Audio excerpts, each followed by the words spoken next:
ಎಲ್ಲರಿಗೂ ನಮಸ್ಕಾರ. ಇವತ್ತು ನಾನು ವಿಶ್ವಗುರು ಬಸವಣ್ಣನವರ ಅರಸುವ ಬಳ್ಳಿ ಕಾಲ ತೊಡರಿದಂತಾಯಿತಯ್ಯ ಎಂಬ ವಚನವನ್ನು ಓದಲಿದ್ದೇನೆ. ಓಂ ಶ್ರೀ ಗುರು ಬಸವಲಿಂಗಾಯ ನಮಃ.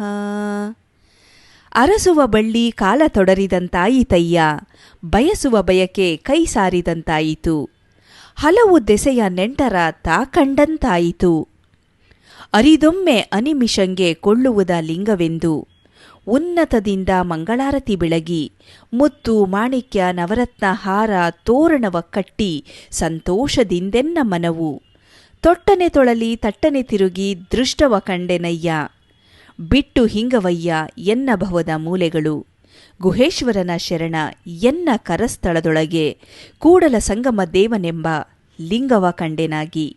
ಇದರ ಭಾವಾರ್ಥ ಈ ರೀತಿಯಾಗಿದೆ.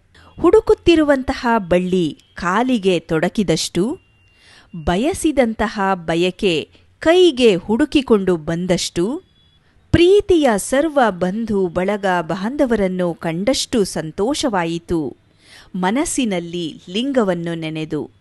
ಉನ್ನತದಲ್ಲಿ ಮಂಗಳಾರತಿಯನ್ನು ಬೆಳಗಿದಷ್ಟು, ಮುತ್ತು ಮಾಣಿಕ್ಯ ನವರತ್ನದ ಹಾರ ತೋರಣವ ಕಟ್ಟಿದಷ್ಟು ಲಿಂಗವನ್ನು ನೆನೆದು. ತಟ್ಟನೆ ತಿರುಗಿದ್ರೂ ತಿಟ್ಟನೆ ತಿರುಗಿದ್ರೂ ಲಿಂಗವನ್ನೇ ಕಂಡೆನಯ್ಯ, ಎನ್ನ ಭವದ ಮೂಲೆ ಮೂಲೆಗಳಲ್ಲಿ ಲಿಂಗವನ್ನು ನೆನೆಯದೆ ಇರಲಾರೆ. ತನ್ನ ಕರಸ್ಥಳದಲ್ಲಿ ಕೂಡಲ ಸಂಗಮ ದೇವನೆಂಬ ಲಿಂಗವನ್ನು ಕಾಣುತ್ತಿದ್ದೇನೆ ಎಂದು ವಿಶ್ವಗುರು ಬಸವಣ್ಣನವರು ಈ ವಚನದಲ್ಲಿ ತಿಳಿಸಿದ್ದಾರೆ. ಶರಣು ಶರಣಾರ್ಥಿಗಳು.